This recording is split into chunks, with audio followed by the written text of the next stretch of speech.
Good afternoon. Well, good evening. Time zones. How do they work? Anyway, just wanted to respond quickly to a couple comments. One commenter said, "How can I, how can I trust John? He's so biased against fraud or troll." You could always tell how I hate to be this way. I hate to say it like this because it sounds like I'm being insulting. But you could always tell how stupid someone is if you just state facts that are contrary to their narrative and then they assume that you must be somehow against their side. I'm just stating facts. I haven't opined on who would win other than based on what the pleadings have shown and my understanding of the law.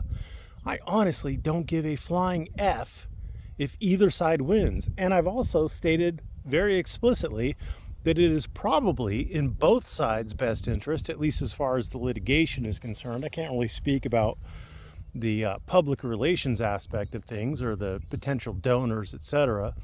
But it's probably in both parties' best interest from a legal perspective to settle the lawsuit. But I guess I must be biased. So you could always tell how stupid someone is when they are unwilling or unable to listen to facts that contravene their narrative. Speaking of stupid, one of the stupidest commenters that I have, who just regurgitates propaganda and completely ignores every argument that I make, he's the Barbary War guy who thought that was a good analogy for what's going on in Iran, can't understand and really wants to know why I support a terrorist state like Iran. When have I ever expressed support for Iran? When? Name the time. Of the three parties that are currently actively engaged in whatever the hell this is, the U.S., Israel, and Iran, I mean, I guess technically Hezbollah and Lebanon are parties too, but of the parties to this conflict, the only country that I support is the U.S.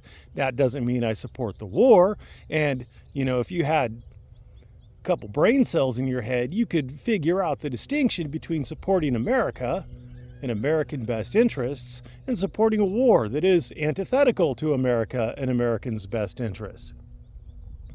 But obviously, some of my commenters are really fucking stupid. So they can't figure out that just because there are facts, just because another country might have a reason for doing what they've done, that must mean I support them. No, it doesn't. You're retarded. You should shut up and go away. And finally, no disrespect to this final commenter, he says that he served in the Middle East and his experience there is completely different than mine, than what I'm saying. Well, you can go to Wikipedia to find all the things that I'm saying. So, maybe you should start there instead of starting in the Middle East. But my best response to you is, what the fuck were you doing in the Middle East? Why are Americans serving in the military in the Middle East? Halfway across the world. Again, no one can answer that. Oh, it's because they're state sponsors of terrorists. You mean unlike us, who either us and or Israel, who've funded Hamas, funded ISIS, funded the Kurds, overthrown multiple governments in the region, including the Syrian government. We did the Arab Spring in Egypt, which I guess is in the region. What else did we do down there? We've propped up various governments. We overthrew the Iranian government, but we've propped up various governments that are fairly unwelcome, like Bahrain, I think. They have a Sunni sheikh running it, and their population is mostly Shia. But again, I don't care. I'm not supporting either side. I don't care. We just shouldn't be there. But the fact that a U.S. service member, I don't know what branch this person was in, is in the Middle East, halfway around the world, should indicate to them that maybe the people who live there might have a different, less welcoming view of American troops being on their sovereign territory. You know what? Just imagine, if you will, if you're smart enough, imagine, if you will, if Iranian troops were in California or Texas or New York. Imagine that. Imagine the outrage you would feel as an American, assuming you're an American. I mean, substitute whatever country you are from if you're not an American. But imagine the outrage you would feel. What in the flying hell are these foreign troops doing in my country? You know what? I might pick up a firearm and resist.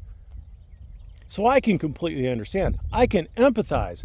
I can think rationally, use my frontal cortex, the prefrontal cortex, or wherever the hell your rationality comes from. I'm not a doctor, damn it. But I can put myself in their shoes. I can think, how would I feel in this situation?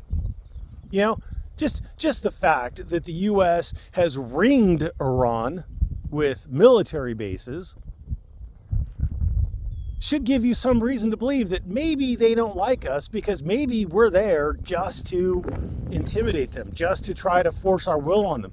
Maybe the fact that we kill their political people, maybe the fact that us and or our allies bomb their embassies, maybe the fact that we've attacked them not once but twice in the middle of negotiations. Not once, but twice we attacked them in the middle of negotiations. Not once, but twice.